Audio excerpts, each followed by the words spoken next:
Hello and welcome to Fire in the Belly. Today we have myself, Mighty Pete Lawton, and joining us today is Ruth Young. Good afternoon. Good afternoon. How are you? Very well. Thank you for coming on. So, Thanks for Ruth, having me. tell us, who are you and what do you do? So my name is Ruth Young. I'm the owner and founder of Ruthless Media. It's a social media consultancy, and I've been doing that since August last year. Working for myself and absolutely loving it. But we can talk a bit more about that as we go through this conversation too. Absolutely. So tell me this, do you have a superpower, Ruth? Do I have a superpower? Probably seeing positive slants in situations. So even with all of this coronavirus stuff going on and whatever, I'm still seeing opportunities and being positive about it. Yes, it's difficult sometimes when life is just really throwing all the negative stuff at you, but just trying to see the opportunity within the hardships sometimes. Absolutely. No, it makes a lot of sense because it is very unusual times, obviously, at the moment. So, we're sort of in the middle of the whole coronavirus and our COVID-19, as they say. So, big changes, but we'll come on to that. So tell me this, Fire in the Belly, what does it mean to you? Fire in the belly means to me the thing that gets me up and gets me going every day. So what gives me my fire in the belly is my family supporting me to do the things that I enjoy, and feeling that I'm supported in doing crazy things sometimes that wouldn't be conventional. So when I suggest things like I'm going to jump out of a plane or whatever for raising money for charity, they're like, okay, you go do that. So the fire in the belly to go and do the crazy ideas that come into my head, to try and make a little bit of a difference in the world.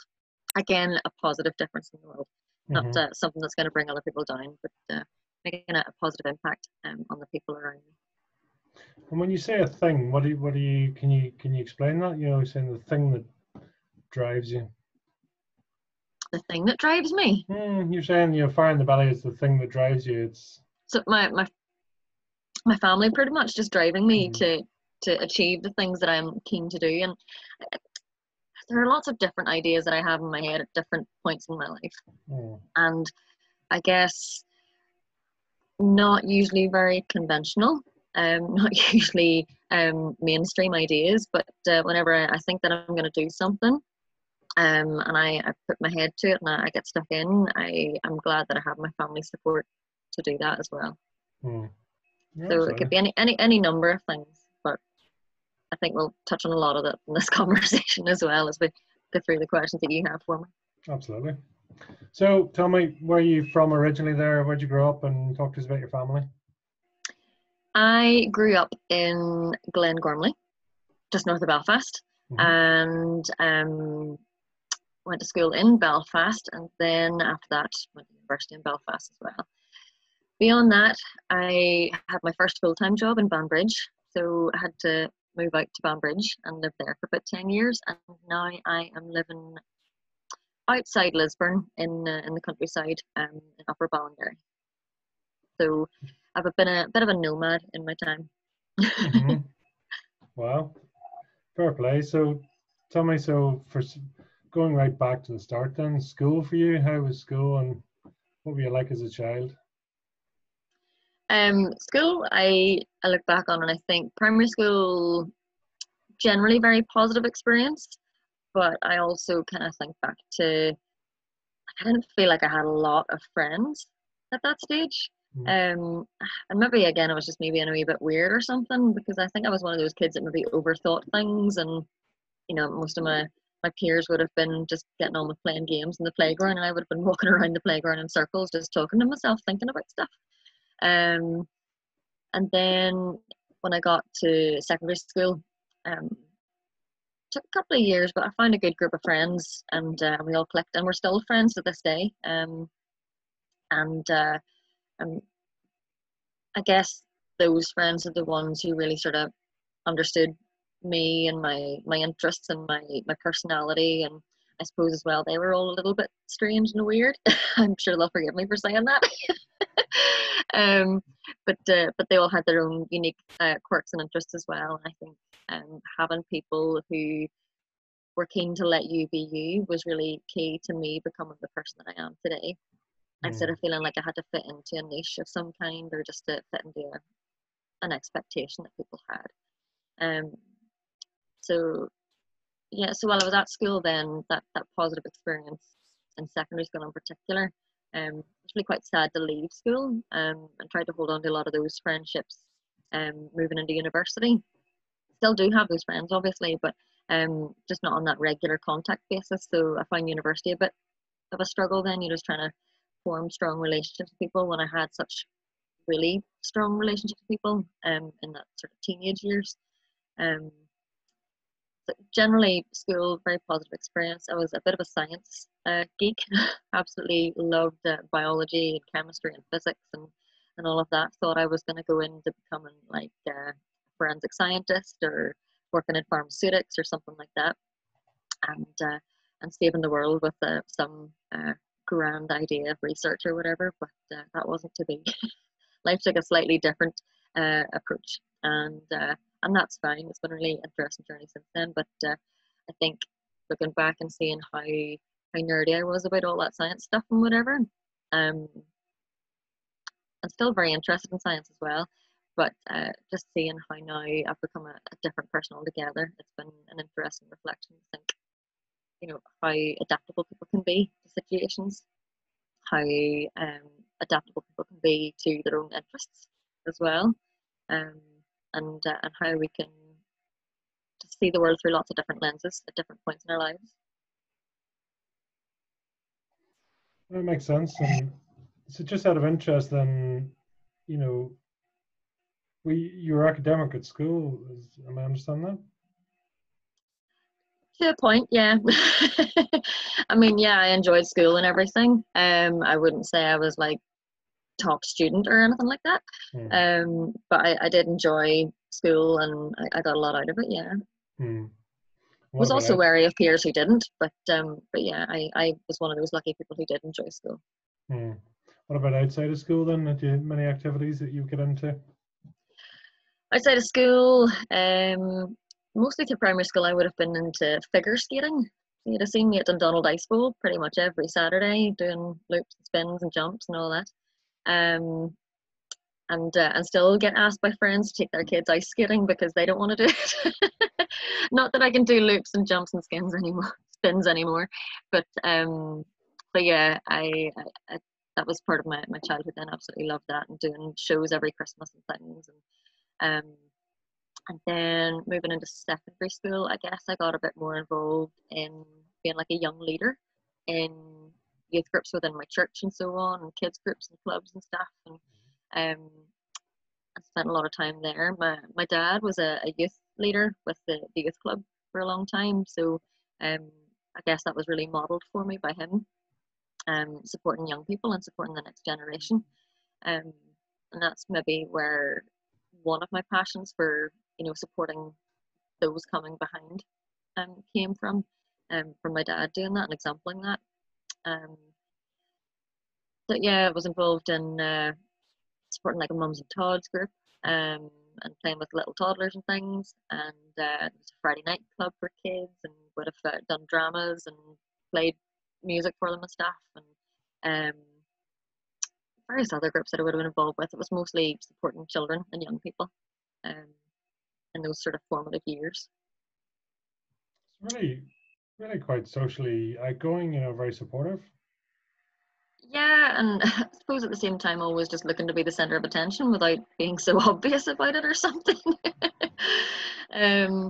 No, but in other ways also just wanting to be the person that gives back and makes a difference to other people. Like I said earlier, I'm always keen to make a positive impact where I can, and I guess I did that from a very early age wherever I could, without consciously thinking about it. But it was just sort of part of who I was. Sure. And so talk to me about your parents. What did they do? And well, Mum, she had given up work when I was born. I was the eldest, and didn't go back till my younger sister went to school. Well, only two of us, by the way. So she gave up a lot of her time to look after us and really support us in those sort of early years and our development and learning, and probably drove her completely mad. I'm sure we still do actually in our 30s now, but But yeah, so mum, she was very good at just giving up her time for us, and putting herself second, particularly at that stage in our lives. Dad would have been sort of working an awful lot then to compensate for that, to pay the bills and make sure we're all provided for, and just had a lifetime working in the NIE, just out doing cable jointing and all sorts of things like that. Just real hard grafter, real hard worker. And again, just example that to me, being that person who is committed and dedicated to a job, and just gets on, gets the head down and does the job, does the work, making sure that it's done and complete and everyone's happy. But also when he came home, was really caring dad, and really looked out for us as well, and spent the time that he had with us very very effectively and efficiently, making sure he got good quality time with us. And I guess I think back to family holidays when we were little, we would have went to the likes of Butlins and Pontins and all of those sort of family parks across England, and just that time in the car, dad driving and playing all his music, and educating us in the world of the Kinks and the Rolling Stones and all of that, making sure we had a good musical upbringing too. But yeah, dad very present, very there, and mum, when she went back to work then, was very conscious about making sure she was there to pick us up from school still, until they'd asked her to do more hours and to put in a bit more. But that came when we were up a little bit, and could get on with her without her for a while. So that's when my granddad did a bit more. My mum's dad, the only grandparent I knew actually. And he would have picked us up from school and looked after us for a couple of hours till mum and dad came home or whatever. But very positive upbringing. And I guess I'm very, very fortunate that way. I've often said about how I always felt like I missed out on having grandparents. Yes, I had my granddad, but having a collection of grandparents, I feel sometimes like I missed out on that. But I'm very, very thankful for the time that I did have with my grandfather, my granddad, and getting to know him, and having that time after school. And I remember just sitting on his armchair, just chatting away to him, and thinking I was all very grown up, and he's probably looking at me like she's only 7 years old and she thinks she's this and that and whatever. She needs to wave the head up, but but just that fact that they would have given you the time to be you, and listen to what you were saying, and let you just develop your own thinking around things as well, was always very beneficial for me, I suppose, and my sister too, I'm sure. Absolutely. I was going to say, I mean, that age, there are significant people in your life, and role models. Yeah, and I guess I've touched on that a little bit already, saying about dad being a youth leader and exempling that for me, or being a hard worker, and mum sort of exempling that idea of sacrifice for your family, but also contributing as well. So definitely exempling a lot to me, and even the two of them showing me what it meant to be a married couple, and compromising on things, and lots of stuff that you don't really think about or notice until maybe this stage of your life now, when you're in all that yourself. Sure. It makes a difference. So yeah, so through secondary school then, what level did you go to in secondary school? I went through my GCSEs, did my A levels, and then into university. So what were your A levels? Tell me, what was your chosen subjects? Yeah, so like I said earlier, I was very sciencey. Did biology, chemistry, and maths. I was going to do the physics, but I thought maths is always beneficial for research and stuff, and I might have gone down this research route. So you're a glutton for punishment. There I are know. Three major subjects. Well done. I know. Thank you. I was glad to get out of them alive. No, I really enjoyed them, and like I said, I thought they were going to lead me into this sort of scientific career. Did you know had you an idea what you wanted to do at that stage, or what did you want to be when you grew up? No, I mean, I remember in P3 being asked this question. It was like a homework you had to do and draw a picture, and I did this picture of this woman who was a babysitter and cutting people's hair and and pushing the vacuum around the living room, and I was like, that's going to be me, and I'm going to be a babysitting hairdresser and whatever. when I got sort of into that later stage of school and whatever, I still didn't really have a clue. I just knew that I really enjoyed science, and I thought if I keep studying the subjects that I like, I'll get into a career that I like. Mhm. But that was really where the learning came, in that when I went to university, I did biomedical science at university, and had this thinking that I was going to be doing like forensics or hematology, or doing clinical research or whatever. And then I guess when I got to my final year, I realized that all those jobs were very much sort of based in one place. Didn't have a lot of variety to them. And as I thought about it, I thought, well, that suits a lot of people's personalities. It wasn't going to suit my personality. I needed to be someone who had variety and was challenging my thinking all the time, was being creative as well. So, so during my final year of university, that was really where that sort of click moment realization just pivoted me altogether. I went to study youth work for a year, which is a little bit different. I went into that career for a number of years after that. City youth work, what is that? Just give me a bit of background. So I worked for a church in Banbridge for 9 years. I was the youth and family worker, which was basically supporting young people through those transitional years, helping them to navigate puberty basically, but also having that sense of learning their identity and understanding who they were, thinking about the idea of justice and how they can have a role to play in that, or being a part of a wider community, and then also working with their parents and their families to help their young people going through difficult times, or just trying to understand why they sleep all the time, or or some of the emotional changes that they're going through or whatever. And because it was working in a church as well, there was a lot of faith learning within that as well, and helping young people to develop their faith and their understanding of faith. Beyond that, though, while the title was youth and family worker, my role extended to the church as a whole, really, helping the whole church to gel quite well as an intergenerational thing, building relationships not just within families but across the wider network of the church, and training up volunteers and recruiting volunteers, setting up new programs and schemes, running events, and linking even with local schools and doing events and going in and speaking in local schools, or working with the local council for we did for example, a program with kids who just were like mad into skateboards and scooters and all that sort of stuff, rollerblades and whatever. And they would have congregated in certain areas of the town, and then it got shooed away and so on. So we worked with the council to set up a scheme called Skater Saturdays, which was really just an opportunity for them to come and use the church car park and skate around. We had ramps and rails out and stuff, and instead of just shooing them away and saying in a not so verbal way, "You're not worth it," we welcomed them and says, "Right, guys, here's a safe space for you. Have fun," and we'll throw out some crisps and drinks and stuff as well, and let them feel that sense of value and worth as well. So a lot of that role was about just helping young people to know who they were, and to know their value and worth, and then work out their identity within that as well. Well, it sounds easy when you say that, though, doesn't it? It's a bit more complicated. Yeah. Just take me back a wee bit. So the pivot, what happened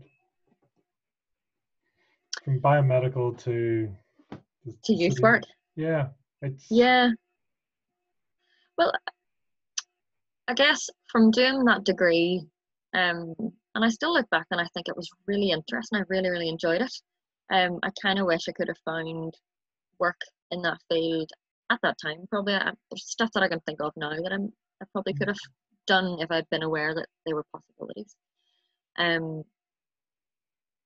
But I think when I looked at the next step, leaving university, most people who were leaving that degree were going on to do another degree in forensics or hematology or pathology or whatever. And the first thought I had was, I don't want to do any more study. I just want to get out and do something. I want to get out and work and make a difference and do something. And then also just looking at a lot of those careers as well, I thought, I just don't have the personality for being that stay in one place kind of person. I need that variety. And yeah, I know I went to the church and I stayed in the church for 9 years, but there was a lot of variety within the role itself, and the work that I was doing, and even the people that I was meeting within that as well.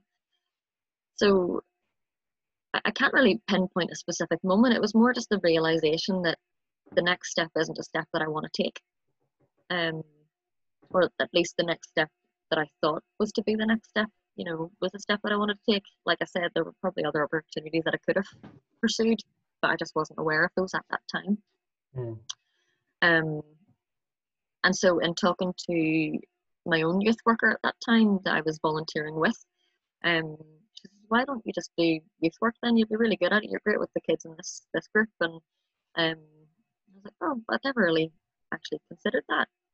But as soon as she had said that, the penny just dropped, and I looked at courses and I was accepted very quickly to one. I was like, right, well, that's fantastic. The path is carved out now. I know which direction I'm going, and I felt a real sense of contentment about that. Mm-hmm. And it felt like those jigsaw pieces were falling together, and making a better picture for me. Wow. It's very interesting how you obviously, well, I wouldn't say obviously, you sort of almost listen to, is it yourself, or how have you taken all that on board, to consciously think about what you want or what appeals to you? Think back to that primary school kid walking around the playground thinking a lot to yourself. It's maybe a bit of that still coming through, where I probably just was always this overthinker, and not always stressing and worrying about things, but just trying to understand things better, or just overthinking.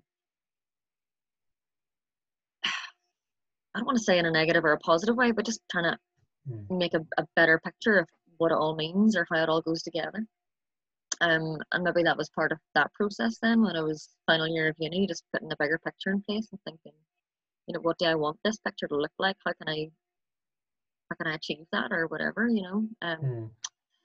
So yeah, it was more just of a reflective piece, and I guess that's just been part of who I am and how I understand the world and react to the world, which has probably seen me through a lot of situations, and harks back to that superpower you asked me about earlier as well. Being able to see the positive or see the opportunities, and not just think of it as this is all happening to me. It's something that I can respond to in some way. So how do I do that in a way that I'm going to be happy being me? Are you happy with you? Oh, very much so. Yeah. I like the person that I am. I didn't always. I guess I can look back at times in my life and I think, oh, she was such a brat, or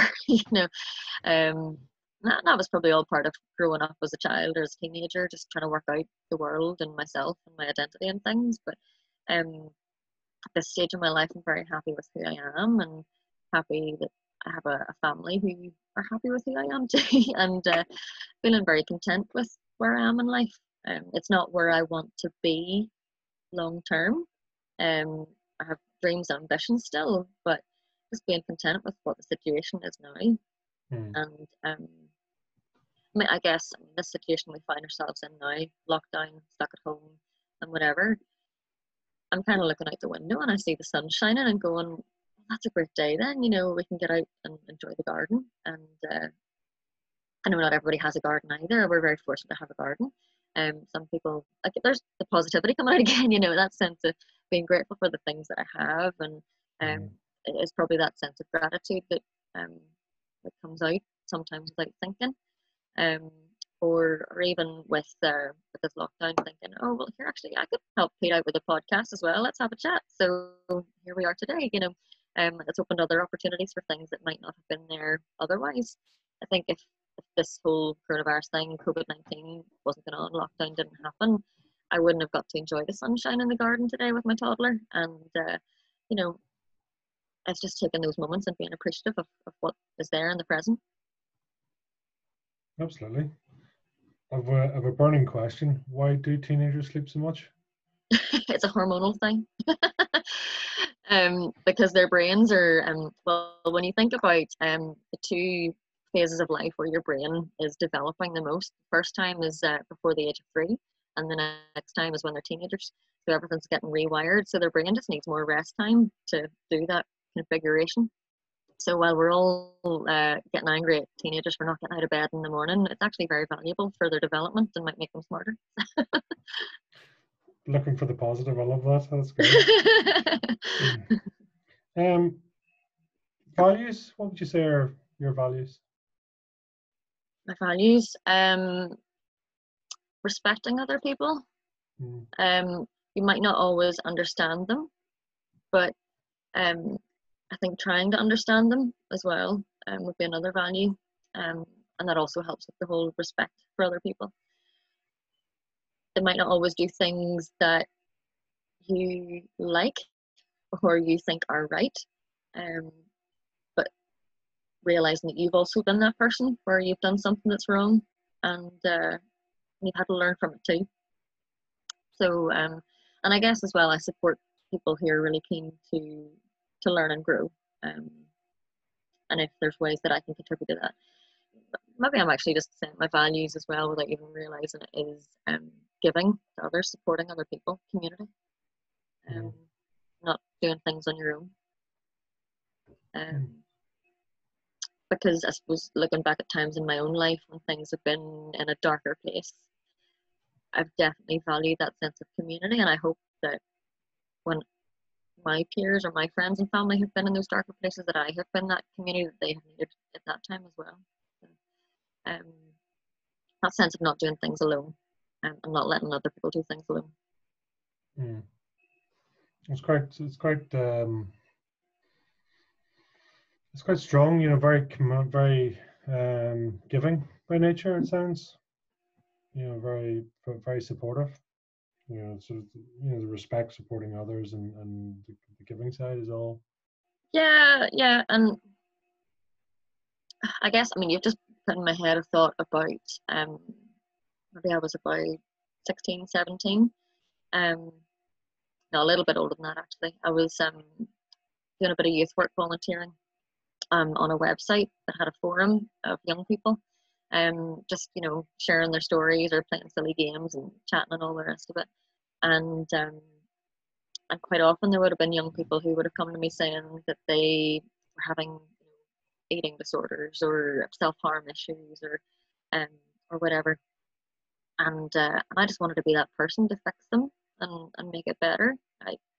At that stage in my life, I didn't have the tools to do that. And sometimes I probably still don't have the tools to do that, you know, and it's not up to me to fix them, but just to help them get to that point of being a little better, you know.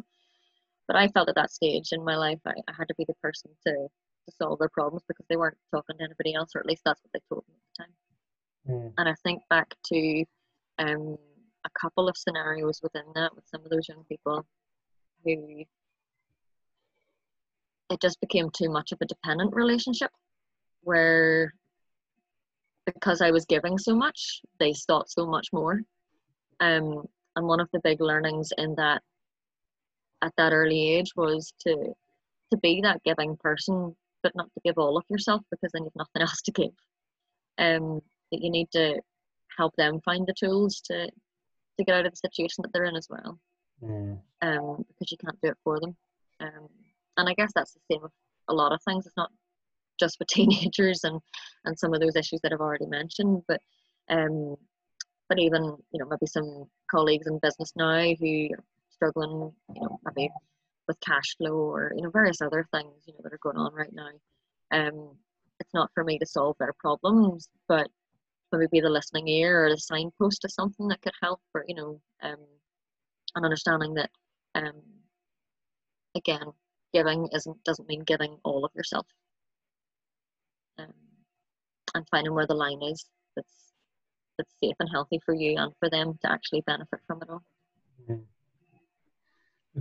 It is interesting, you know, when you talk about giving, you know, self-preservation, but also it does question your own values if you're not necessarily strong in your own values.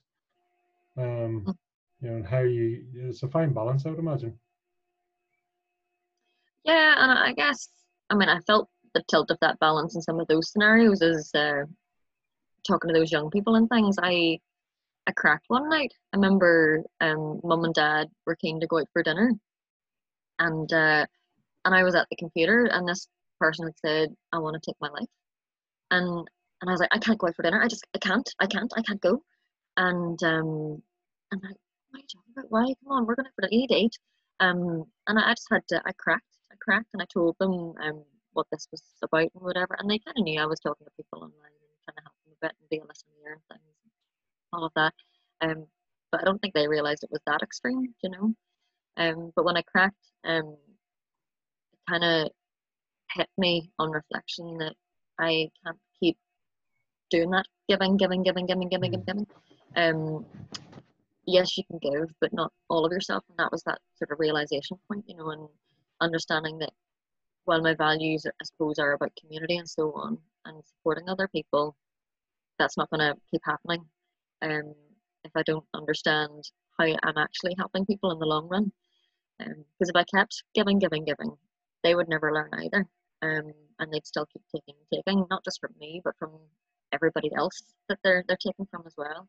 And they'd never learn to stand on their own feet, to become resilient and to overcome problems or whatever. And thankfully, just to fill in on that person who said they wanted to take their lives, mum and dad were very fortunate, are very understanding, and said, look, right, call them now. Just give them a call, and we'll talk, whatever. So we called the person, we got the number and called them. This is right. No, I'm fine. I'm okay. I'm not going to do anything. I just wanted you to stay and talk to me. This is okay. Well, that's fine. I understand that. I understand that you need someone to listen. I can't do that right now. Um, but I'll be back later on, and I want to hear that you've done something positive before I come back. Um, and I think for them, they realized at that stage as well that they couldn't keep taking either, and perhaps that snap realization moment for me was also a good snap realization moment for them. Mm. Um, yeah, I'll stop there. No, I mean, it says a number of things. Obviously, it says in terms of your own situation, but also the support of your parents. To through that situation as well. Yeah, and I guess, I mean, they'd never had anybody say that to them themselves or anything. They didn't really know what it was about. They thought it was maybe some teenager, but you can't ignore claims like that either. So Mm. I was glad that they were understanding and supportive of me to, like, let's address this, and then we'll get out for dinner. And we had a lovely meal after that. It was fun. Excellent. So 9 years then. What happened after that? So 9 years in youth work. I had been married, and just before that job finished, I was going through a divorce. And with all of that going on, the church changed leadership and everything as well, and it just became very complicated. Um, so I was made redundant from that job. I didn't really want to leave, but I guess on reflection, I would probably still be there today if I hadn't been told to leave. Um, and it was probably a really good break just to have. And yes, I do miss that church community and that role and that work that I was doing, but it pushed me on to work in other roles within youth work, which was Mm. great. So it was a really transitional time in my life, having lost my job of 9 years and lost my marriage as well. I moved into not-for-profit jobs based around Belfast, working with an organisation called the Bites Project. They do amazing work with NEET young people. That's not in education, employment and training, for anybody who doesn't know. So helping young people in interface areas of Belfast and Derry to um, uh, learn new skills, get qualifications, and try and re-engage them back into work or to learning. So my role was very different there to what it was within the church.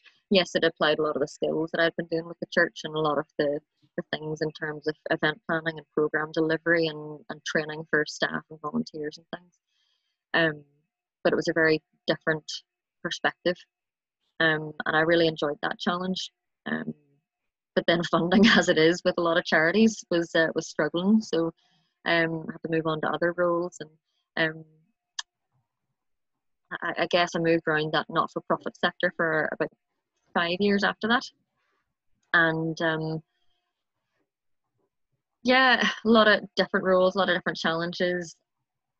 I'm glad that I had them, because I did a lot of learning, particularly for what I'm doing now in my own career. Because in each of my jobs, I guess I've done some aspect of social media management and building community, or a bit of marketing and all of that sort of stuff. So it's all the sort of stuff that has helped me to become the person that I am today, and informed me in a lot of the stuff that I'm doing now, and helped me to develop in my own career with lots of different little jobs along the way. So the pivot really wasn't what I was intending to do, but it was probably the best thing that happened as well. So I'm just curious there, from the, moving from, like you say, the church sector through to that, was it different? Well, it was a charity. The NEATS is a scheme or a charity? Bites Project, it's a charity. Yeah. Mhm. And how did you find that overall? I mean, it's similar. I mean, it's a very, very giving environment, a very supportive environment as well, right? Yeah, I suppose because you're working with young people who don't have all the opportunities that I probably had growing up. Mm-hmm. It was a very different perspective of life to what I had as a teenager, or as a young adult. But I also understood the injustice in that and wanted to try and make a difference. So my role, I suppose, was more of the facilitating youth workers to provide those opportunities for young people, and supporting those youth workers in those face-to-face interactions with young people. Mm-hmm. Although I was very hands-on myself as well. But a lot of that role was about managing centres and staff progression and all the rest of it as well. So my giving sort of aspect at that time maybe wasn't as hands-on, and I guess I felt maybe I'd given a lot of myself in the church, and then when I was made redundant, I maybe took it quite personally, with everything else that was going on in my life. So it was easy just to blend into the background and be a background support and giving from that perspective, instead of being the face-to-face giver, you know. I've forgotten what you've actually asked there. I've just gone on a little tangent. No, that's okay. Because I'm curious, almost the background, both being of a very giving nature, both with the with the Bites Project and with the church, Mm-hmm. So it's I'm curious about your personality, and you're very much you're very forward and giving as a person, and really how that serves you. Probably the personal satisfaction of having made a difference to someone. And I can think back on some of those young people. Like one, for example, he was keen to go into university and study medicine. And I thought, if I have all these biomedical textbooks sitting, at mum and dad's house, I'm just gonna give you some. They weren't doing any good gathering dust at their house, and I'm connected with him on Facebook now, and he is he's away to university and studying, and that sort of stuff just excites me to see. Was it that book that he got that sort of inspired him to go on and do that, or was it just the fact that someone believed in him that fired him up to go and do it then, and give him that little spark of, this is a potential thing I could achieve, So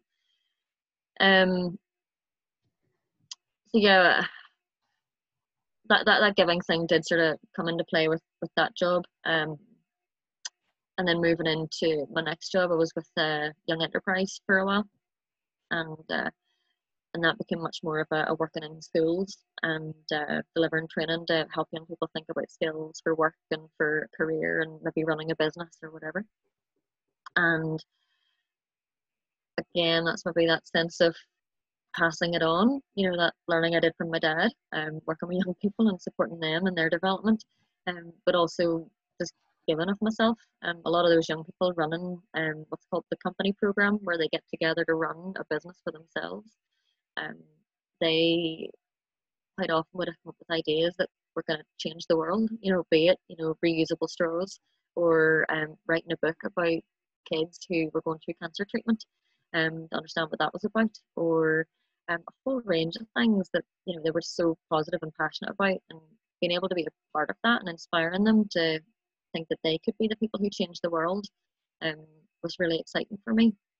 But as well as that, getting to work with lots of business people and people who were inspired in business themselves, to inspire that in young people, it was really exciting for me. So it maybe wasn't so much a sense of giving, but more like creating opportunities and inspiring at that stage then, and it always gave me that sort of, that fire in the belly, that spark, to keep doing that when you saw those penny dropper moments for young people, and even for some of the volunteers, the adults who were involved as well, and the excitement that they got from the potential for young enterprise programs. Beyond that, my next job was with Now Group, which is a great charity, social enterprise as well, based in Belfast, but they've grown since I was in with them.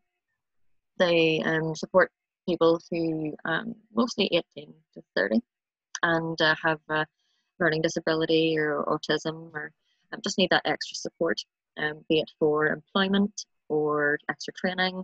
But the program that I was brought in to set up was the family service, which is really for new and expectant parents who have learning disability or learning difficulty. And I really loved that job, being able to make a difference again to some people's lives and making life a little less stressful when you're going through maternity services, which has all this language and that you just have never heard before. You have no frame of reference for it, or even you've got new social workers coming in and saying, we might have to take your child off you.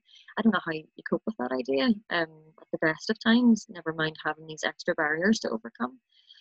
So that service was really put in place to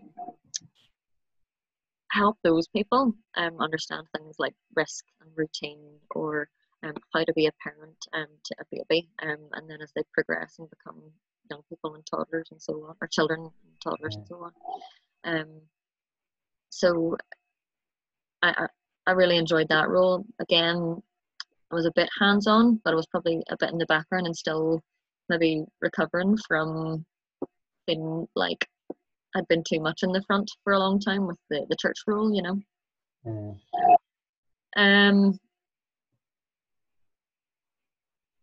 So yeah, it's probably been a lot of that. I'm still keen to give of myself, but I've done a lot of learning and self-reflection on what those boundaries and what those limits are with how much I give. I'm curious about that transition, as you say, from the church role and almost the lessons and through that time where you sort of gone through to where you are, your next job and forward. What have you learned out of that process? You obviously, you mentioned there about learning not to give too much, but is there other things that came out for you? So I've mentioned a few times already that sense of seeing the positive or seeing the opportunity. And I guess from having lost the job in the church, I tried to look at it as an opportunity to do something different. Now, it wasn't a million miles away, but it was different, and to develop myself. I suppose that was one learning, to not necessarily be stuck, and to realize that things will happen in life, but it's how you respond and how you react to it, which is really the telling thing. Instead of letting it happen to you, how you happen to it, if you know what I mean. That's not the best turn of phrase there, but yeah, just how you come out of a situation is dependent on how you respond to it. It's not about just rolling over and letting it happen. So for this whole COVID-19 coronavirus lockdown thing, I do see a lot of people who are just taking a step back and just trying to get their head around the whole situation to start with, because it is a lot to get your head around, let's face it. But then there are others who are maybe sticking their head in the sand and getting on and playing on with things. And maybe sometimes that's not the most appropriate thing either. Maybe they need to take a step back themselves and for their own mental well-being, never mind their business's well-being or whatever. So I guess some of my learning from that was to kind of judge the situation a bit better, to step back and think and react instead of just letting things happen. And I've probably applied that to a lot of scenarios since that point. So I guess, sorry, go ahead. I was going to ask, do you generally trust your own judgment? Or do you take time to think about it, or do you seek? Depends what it is. It can probably be often based on experiential learning. We know where I've been through something before and I can apply that sort of learning before or again. But there are scenarios that will always come across that are brand new to us. So in terms of trusting my own judgment, I guess I've been burned a few times, and I apply that to new situations sometimes. But if there isn't something that fits, I go with my gut, and sometimes I can be quite naive and maybe too trusting of people. And then I'm burned again. But I suppose you learn from that too, don't you? And there's the positive learning from that. You know, you think, okay, well, it's a learning experience regardless of what happens. Yeah. I'm curious, and you know, this obviously Northern Ireland religion is one thing, but would you describe yourself as spiritual or with faith, or where are you at? Had a few struggles with the church since leaving that job, and I had moved to another church after that job and got married again to my husband now, and they weren't too accepting of me being a remarried person. So that didn't sit well with me, but I kind of had got to a point where I realized my faith wasn't necessarily in people. My faith was in God. Yes, I can believe in people and I get along with people, and there's still that sense of community and value within that. But from a spiritual perspective, my faith was in God. And I guess I still have elements of that faith, but I sometimes find it hard to reconcile that with some of the communities of faith that are here in Northern Ireland. So I'm still on a journey with that one, really.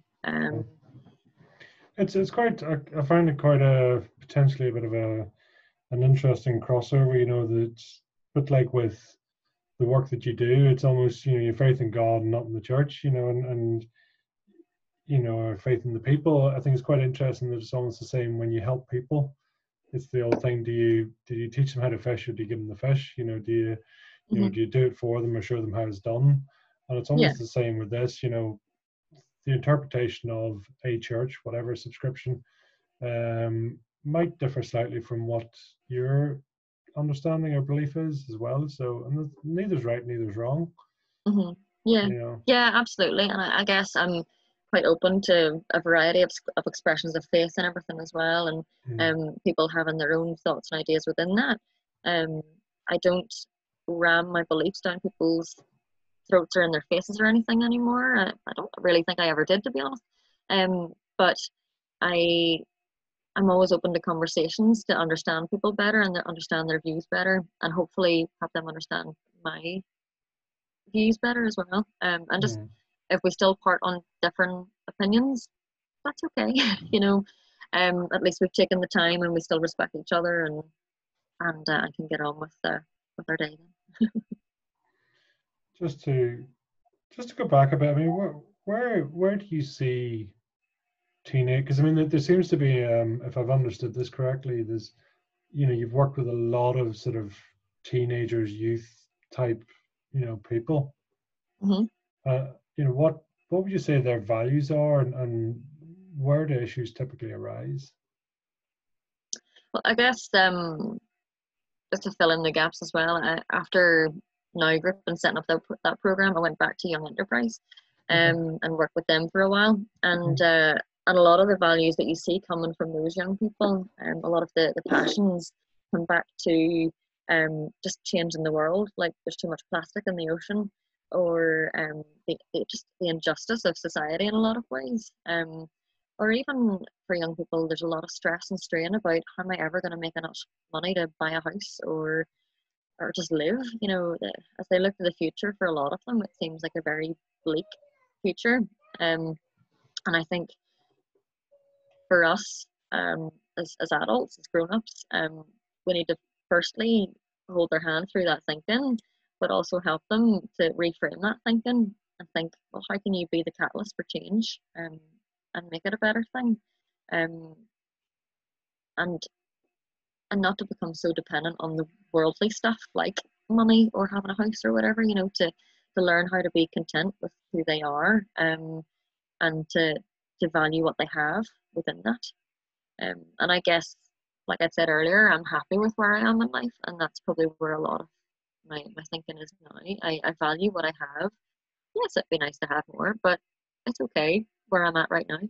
I've got a roof over my head, I've got food on the table, I've got some work to do, and I've got interests and hobbies, and I've got family who love me and who I love back, and so just valuing some of that stuff. And I think young people, they value that, but they don't always necessarily see that in their future. They kind of look to the future and think the world's falling apart. It's just too much stress, too much pressure, and um, and they've already got enough stress in their head with things like GCSEs and A levels, you know, and being the academic person, which isn't the be all and end all either. There's so much focus and emphasis on that.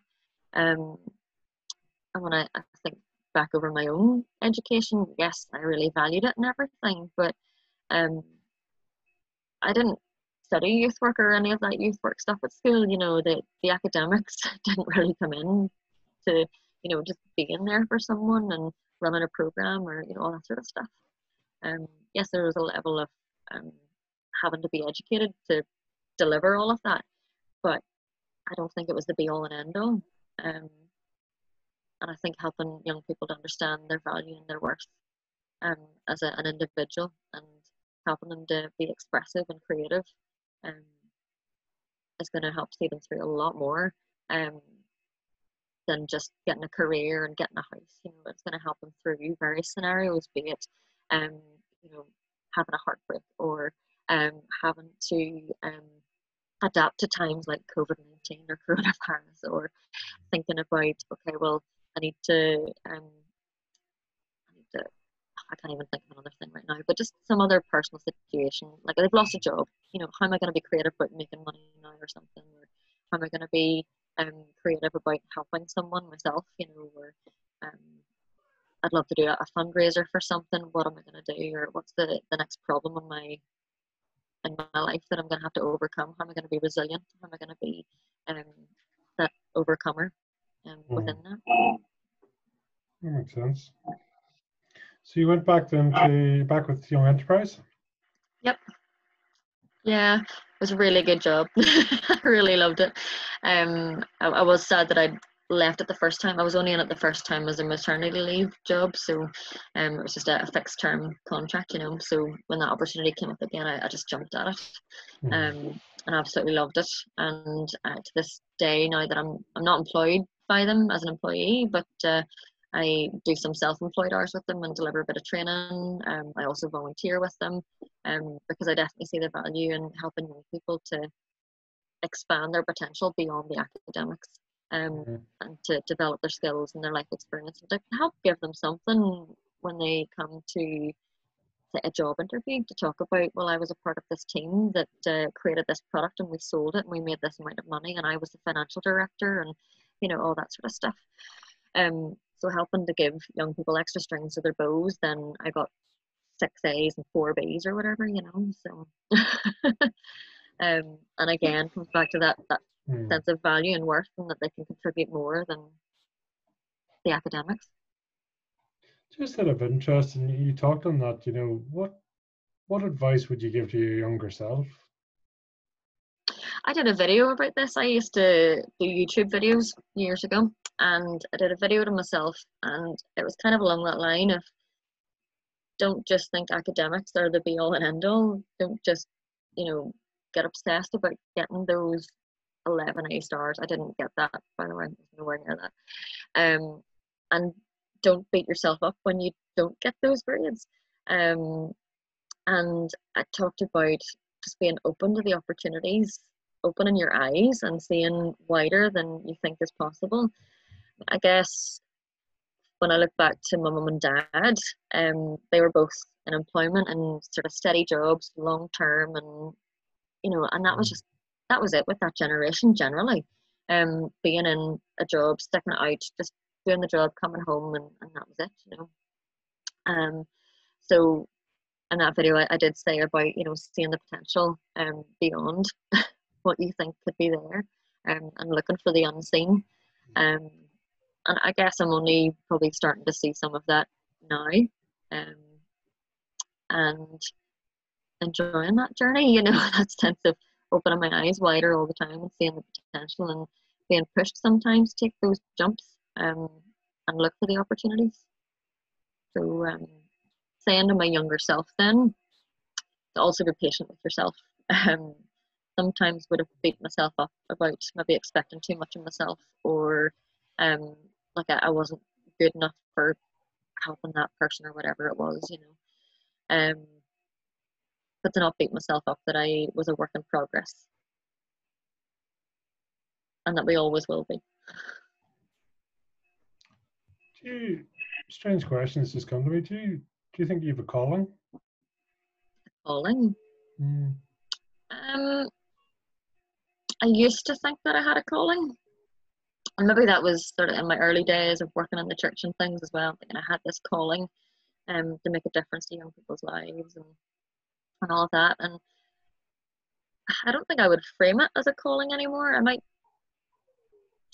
don't even think I would say it's like a purpose or anything like that, but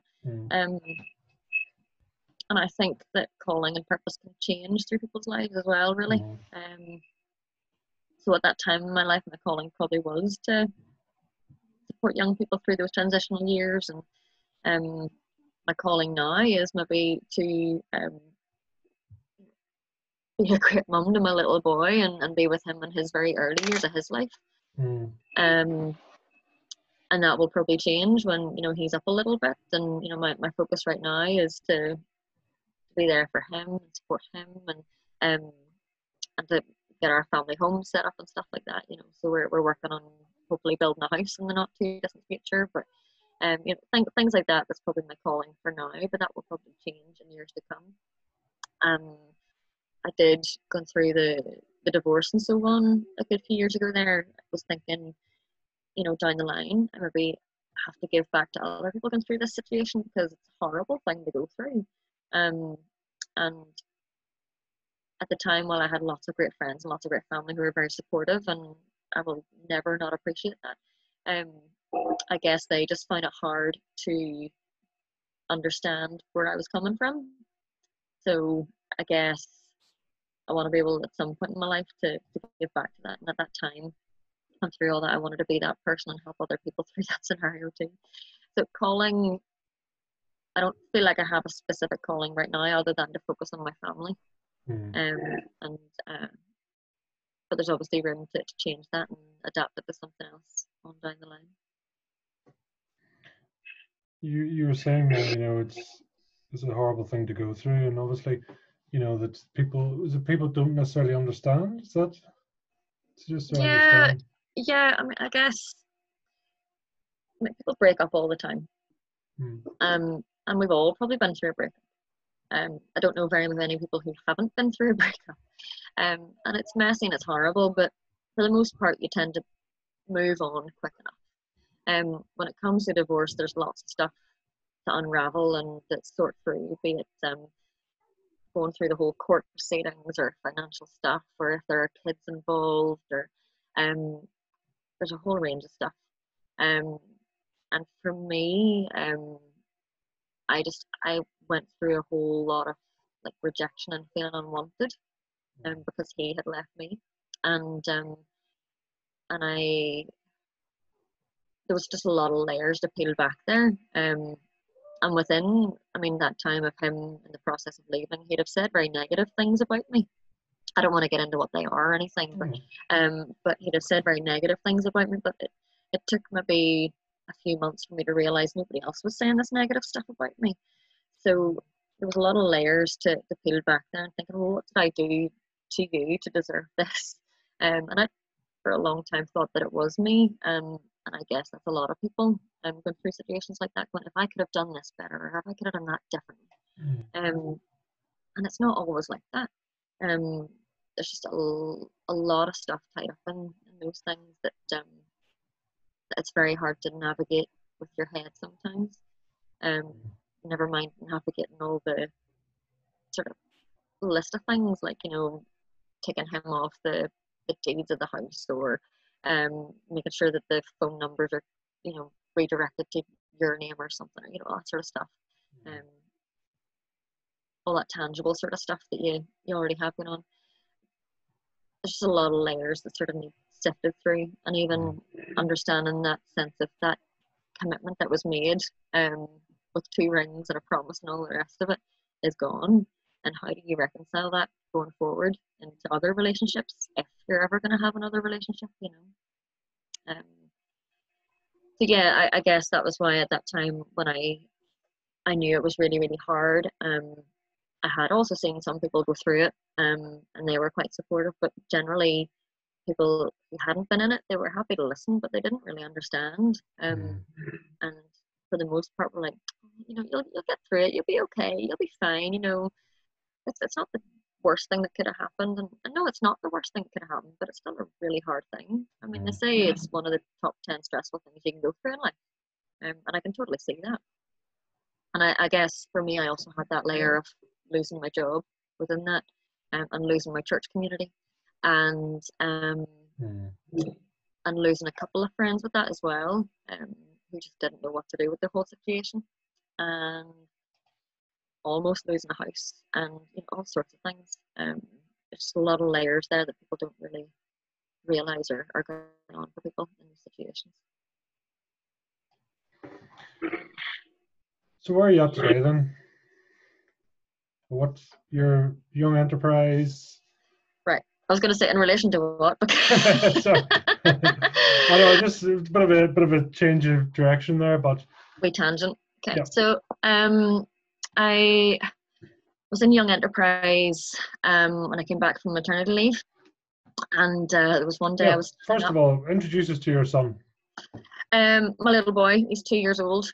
We don't give his name away online or anything, or his face or anything. We just keep that private. But he's 2 years old. He's an absolute miracle and astounds me all the time.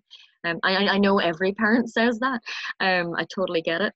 But he's just one of those really resilient people, and he's just always so positive, so bubbly, always smiling, laughing. He was also a cardiac baby. He had a heart issue when he was born. We didn't know it until he was 3 months old. Had surgery when he was 5 months old, but we're told he'd be in the ICU for about a week to 2 weeks. He was out in 2 days. And like, he had the surgery on the Monday. He was home from hospital on the Sunday, and we're just like, this kid bounces back. And he's just so positive and so happy. And I hope that he just always has that sense of, joy about him. And that resilience to see him through a lot of things in life. So anyway, that's him. Wow. In a nutshell anyway. But he's just turned 2 a couple of weeks ago. Terrible twos, eh? You know, people say that we haven't had it just yet because he's just so happy all the time. And even when he does have his wee moment, he quickly snaps out of it. Like, he's got a bit of a black eye at the minute because he bumped into his bed. He was jumping all around the place and bumped into his bed and cried for all of about 30 seconds and then went, "Oh, teddy bear!" You know, so it's just, he just bounces back so quickly. And like I say, hope that stays with him. It'll see him through a lot of stuff in life. So. How is the switching to motherhood for you? Switching to motherhood. Oh yes, switching to motherhood. I had always wanted to be a mum. So it was an absolute joy that worked out. I didn't think that it was going to with the previous divorce and all the rest of it. And we had a miscarriage before our little boy, and I was just thinking maybe this isn't going to happen. So when he arrived, and he just is the miracle that he is, I've just been so thankful. And I guess because he is so much fun, it just makes it so much easier. He just slots into our family just so well. But again, I'm sure you say that about your kids as well. That's if they're just, you can't imagine life without them, can you? Yeah, I mean, it's they have a way of taking over your life. Yeah, in a good way. In a good way, yeah. No, it's true, but two's a beautiful age, and Yeah. I think always Yeah. before the kids, and especially through a pregnancy, you go, God, I wonder what they'll be like, and what character, what will they look like, and sound like, and all the rest, and then when you meet them, it's sort of, it's like, Yeah. I know. Well, everybody who sees him says, "Oh, he looks just like his dad," and then they turn to me and say, "Sorry," and I'm like, "Why is that a bad thing?" But no, but his dad's very resilient, chilled, laid back as well. So I guess he is quite like it. Cool. But you'd asked me about Young Enterprise and all of that then as well. So when I came back from my maternity leave, was delivering a program to, it must have been about 300 young people, talking about Global Entrepreneurship Week, talking about the potential of becoming an entrepreneur and thinking about running your own business. And as I was saying it and delivering this session, the thought just came in my head, why am I just telling people to do this and I'm not willing to take this risk for myself? Why am I not going to challenge myself and do something? So that night I went home, and I had during maternity leave had seen a product that I quite liked, but I thought it's good, but it's not great. I can't tell you too much about the product because it's not patented yet. Because I've redeveloped the product and reverse engineered it, and set up my first company, Wee Joey. And that's all sort of ticking along in the background. I've got the prototype. I'm looking to get the patent applied for and hopefully get it to market in the next year or so. All being well. You might see me in Dragon's Den someday. You never know. You never know. So then the other thing that happened when I came back from maternity leave was the location of my office for Young Enterprise had changed. And it just came to be in a place where I just couldn't afford the travel anymore. It was too far away from home, and had to move to another job. And thought, well, this is a whole different direction. We'll try something new, and this sort of happened before. Things haven't worked out, but something new has come along, and I've learned a lot from it, and so on and so forth. So went into this new job. I learned a lot from it, but it just wasn't a good fit, and I had to leave that, not knowing what I was going to get into. And that's when Ruthless Media was born. So when I left that job, I kind of put feelers out to my LinkedIn community and to people within my own networks. Said, look, I'm out my own now. If anyone has any ideas of opportunities that will be good for me, I'm just thinking about something different altogether, and so on. And numerous conversations within the couple of weeks after that, where people were saying, we're really good at social media with that company or with Young Enterprise or so on and so forth. And I also really enjoyed the training element of things like Young Enterprise and the Bites project and whatever. And just married those ideas together to set up Ruthless Media, which is really just a consultancy for people to either outsource the social media management, or it's for people who have their social media profiles and they just need a bit of advice on maybe fixing their Facebook page to make it best for their target audience, or thinking about a content plan for a product that they have or a service that they're delivering, or I want to grow my audience to this, or whatever. So helping people to achieve some of that stuff and understand what's happening with the platforms, or even thinking, I am wanting to sell hairbrushes, for example.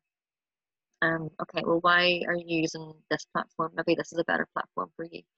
So helping them to think through who their target market is, and what that content plan would look like, or understanding how to create great graphics as well, or how to write copy for it, and all that sort of stuff. So building confidence. And I guess as well, because I've always enjoyed making videos. Like I mentioned earlier, I did YouTube videos a long time ago. Makes me sound really old, but but helping people to build confidence to be on video, because not everybody is happy seeing their face on a screen, but a lot of social media is going that way, where you sometimes need to be present to share a message or whatever. So helping people to build that confidence with making videos or putting content out there as well.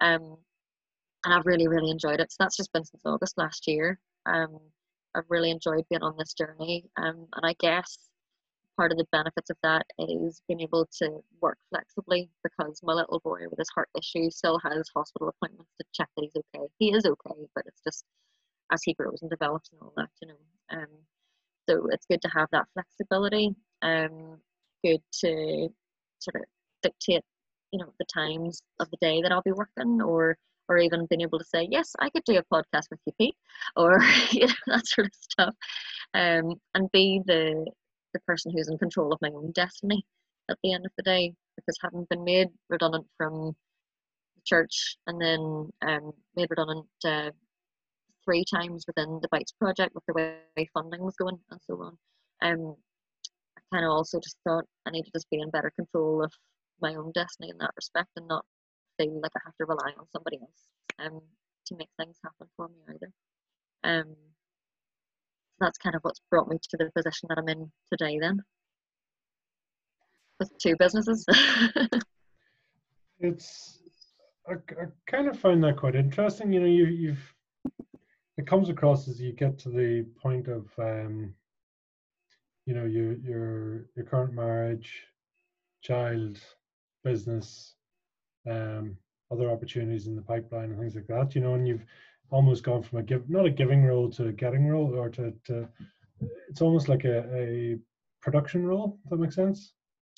Yeah, but I think at the same time, through all of that, when I left the church, I was very keen to still be giving in some way. So I became a scout leader. And more recently, I've become a breastfeeding peer supporter. So having gone through issues with that myself, I've volunteered with the Southeastern Trust to be on the phone for people who are going through breastfeeding issues, for example. So I still see opportunities to give, but in my career, I've probably become a bit less of a giver, like you've said there. So it's maybe just balancing where I focus that attention.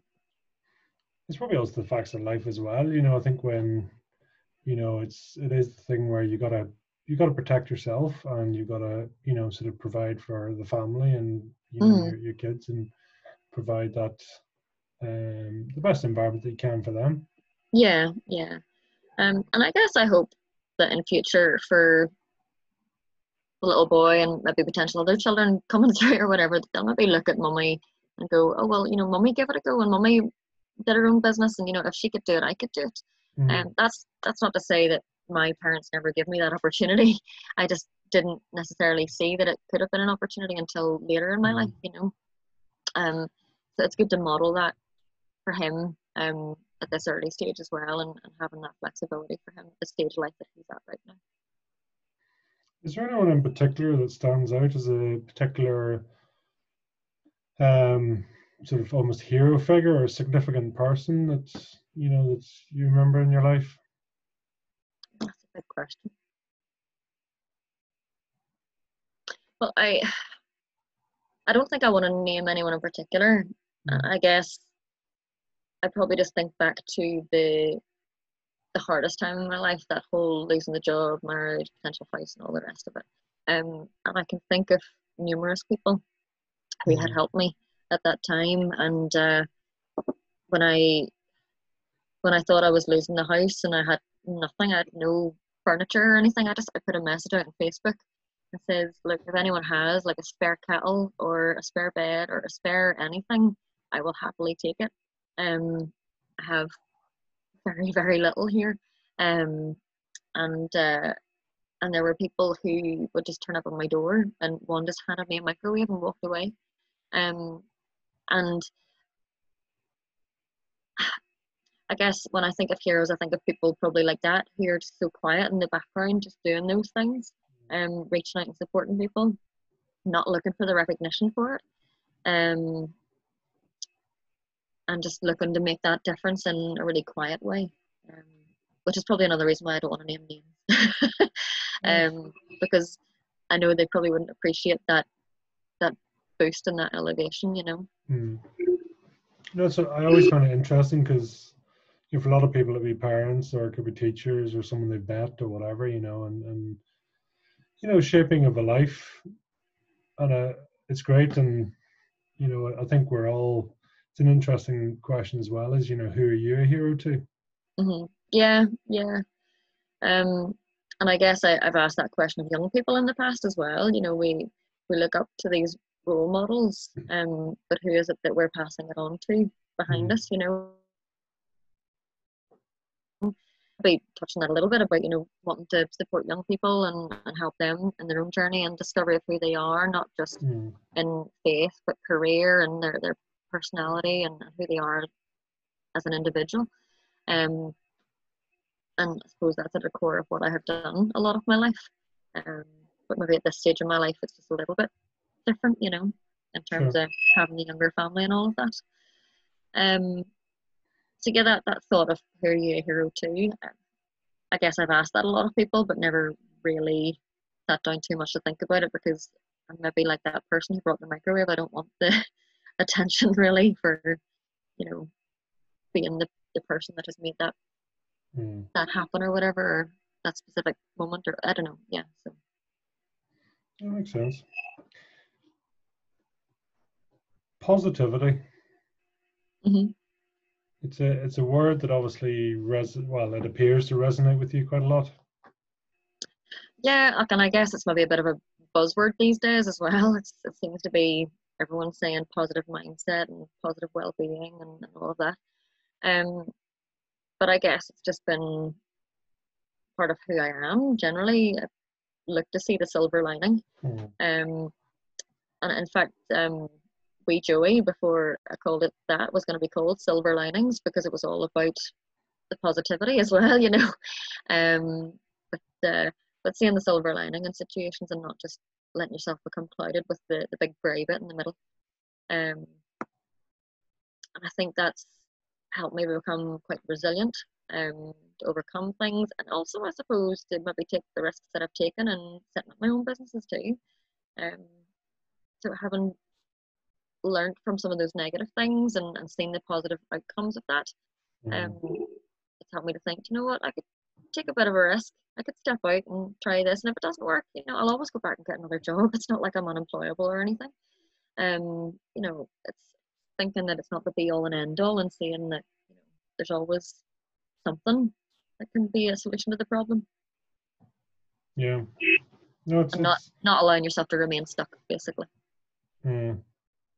I think it's that, and that's a very interesting, because someone happened to say the other day, and it was a great point, is it's okay to get stuck, but it's not okay to stay stuck, you know, and it's the difference.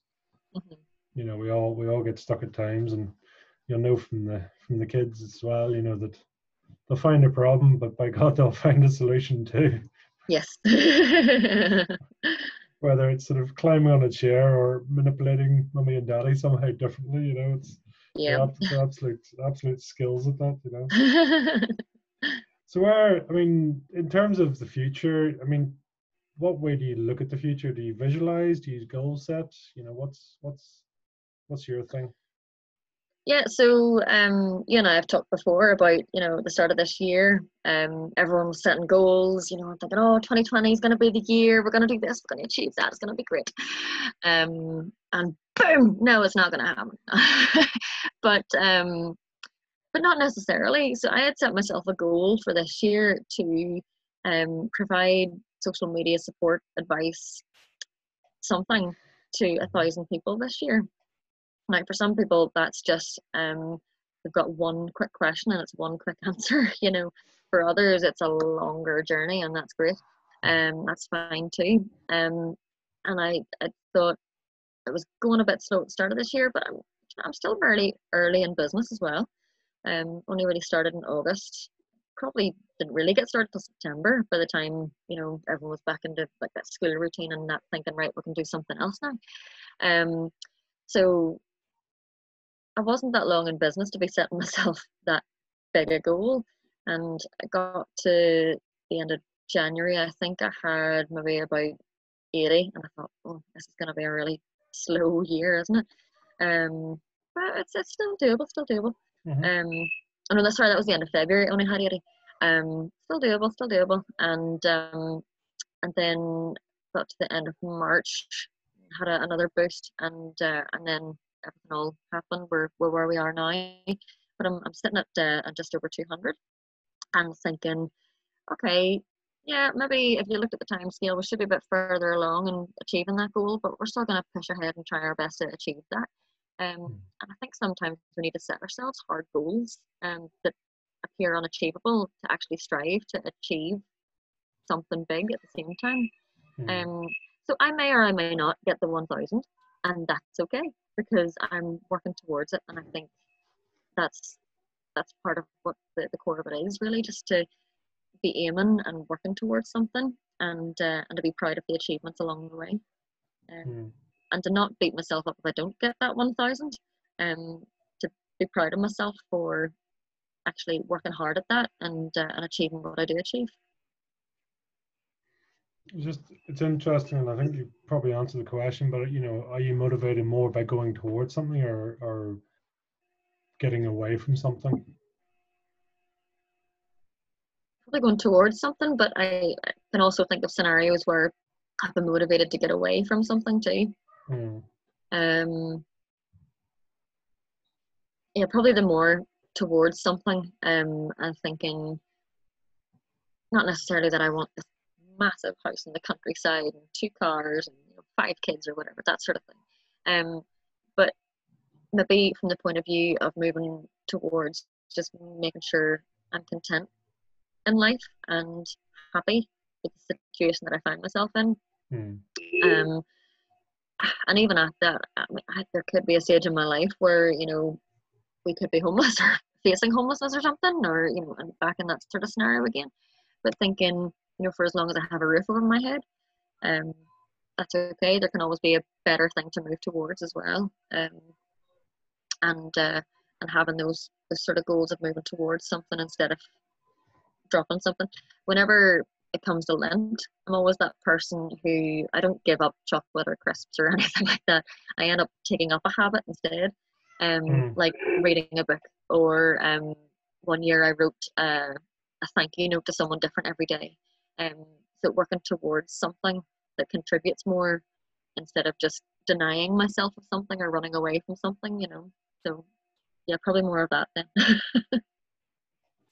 No, it's great because I mean, I think it's a beautiful way to be because there's so many people, you know, especially nowadays. It's you know, it's almost like an 80-20. You know, people are 80% get away from something in the past, what I don't want, you know, as opposed to what do you want, you know, or being positive, you know, and it makes sense that you mentioned positivity so strongly as well. Yeah, and I guess, I mean, you've probably seen it as well. There are plenty of people who are, say, in jobs that they just hate, but they just stay there and they don't change it.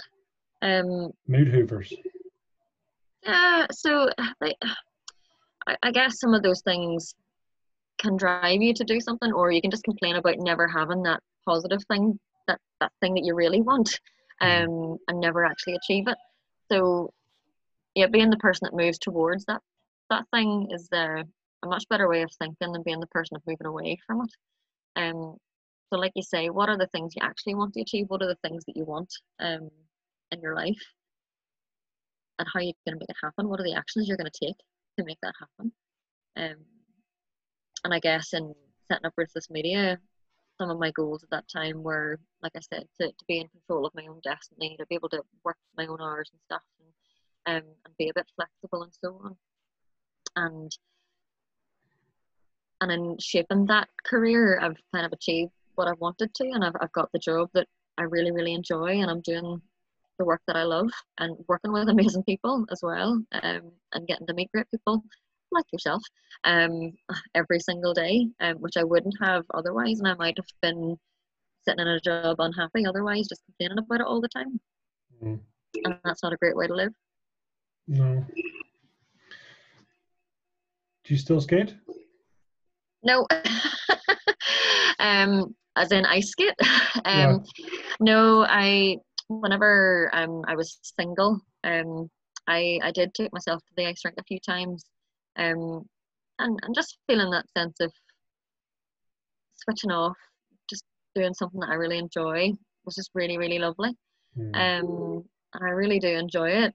The only downside to being an ice skater and living about 40 minutes away from the ice rink is that it's 40 minutes away, and that's about an hour and a half pretty much when you do the travel. You know, so it's a lot of time out of your day to get over for a skate. So when I do go, I really, really enjoy it. And I think in 2 weekends' time, I am meant to have been going to the ice rink to take some kids to learn how to skate, but I don't think that's going to happen just yet. Sure. So we'll reschedule that, I'm sure. But yeah, I do skate, but just maybe not as much as I would like to. Sure. So what does leisure and pleasure look like for you then? Leisure and pleasure. We have a little cottage in Donegal that we go to. Belongs to a friend. We just rent it out. We're not that rich. We're not rich at all. And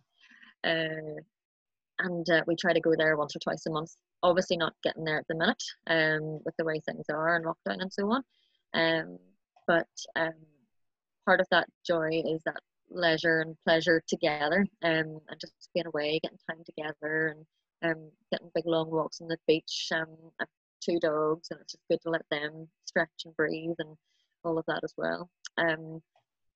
Leisure and pleasure at the minute mostly revolves around a toddler, but if it wasn't that, I'd probably be doing a bit more crafting and things. I like I have an idea. I want to decorate some stuff to put down at the bottom of our garden for passers-by. There's lots of people doing this sort of stuff right now, and with the rainbow signs and all that sort of stuff. And if I had a little more time, I would love to decorate the bottom of that garden. Also enjoy a bit of hiking when I get the chance. So getting out to the moorings or something, and stretching the legs. And baking. Love baking, but the benefit to have enjoying baking when I was a youth worker was you could always just hand a lot of cake to teenagers and it would disappear and you didn't have to eat it all. So the downside to it now is that you do have to eat it all, otherwise it gets thrown in the bin. So and metabolism isn't quite what it used to be. So so yeah, if I could bake a bit more and have a crowd to give it to, that would be great as well. Well, what's your baking specialty? Baking. So it was Hubby's birthday a few weeks ago, and I did a hazelnut meringue cake. So Hazelnut meringue cake. I can't even yeah, imagine. That's very unusual.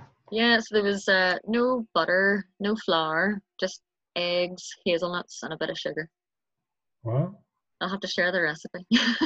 Absolutely. And we slather that with some Nutella and strawberries on the top. Beautiful. Oh, goodness. Now you're talking. Mm-hmm.